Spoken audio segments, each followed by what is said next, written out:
বেশ সুন্দর একটি রাস্তা হয়ে গেছে এখানে। আসসালামু আলাইকুম রহমতুল্লাহ। আমি আছি আপনাদের সাথে গাবতলী আমিনবাজার ব্রিজের উপরে। অনেকদিন পরে এখানে আসলাম। এই হচ্ছে আমাদের তুরাগ নদী। এই দেখেন বালি ভর্তি জাহাজ যাচ্ছে। মামা, মামা, এই যে দেখেন, এই যে আমার মামা হাত মিলাইছে, কালকে দুপুরে যাবে। এই হচ্ছে আমাদের তুরাগ নদী। এখানে ব্রিজের উপরে, পুরা ব্রিজের উপরে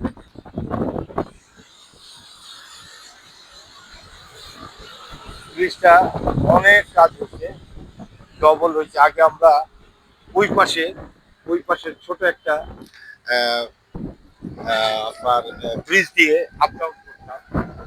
এখন মাশাল্লাহ আপনার চেঞ্জ হয়ে গেছে অনেক কিছু, ব্রিজ ব্রিজ যা আছে আর কি।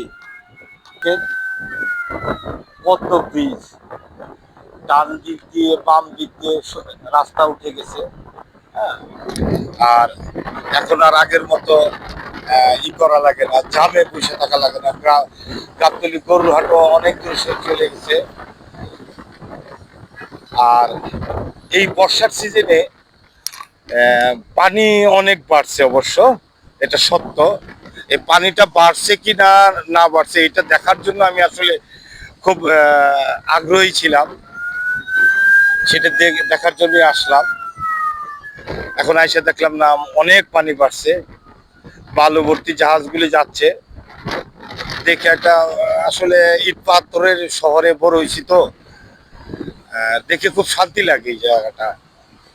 আগে এক সময় এই পাশে, এই আমিনবাজার এই ব্রিজটার এখানে আমি অনেক এলাকায় আড্ডা মারতাম, বন্ধু বান্ধব আছে। যাই হোক, দেখাইলাম আর কি, আপনাদেরকে দেখাতে মন চাইলো। এখানে কাজ চলতেছে, দেখেন এই যে বালি উত্তোলন, খালাস করতে, যে খালাস বলা হয় আর কি। এই শিল্পে থেকে বালিটা খালাস।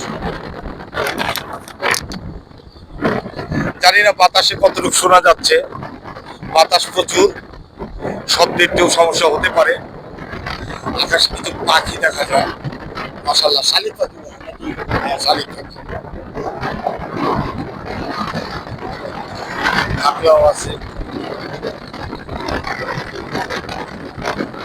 আসলে কাজকর্মের কারণে বাইরে বের হওয়া লাগে না আর কি, এই পাশে আসার প্রয়োজন হয় না আমার।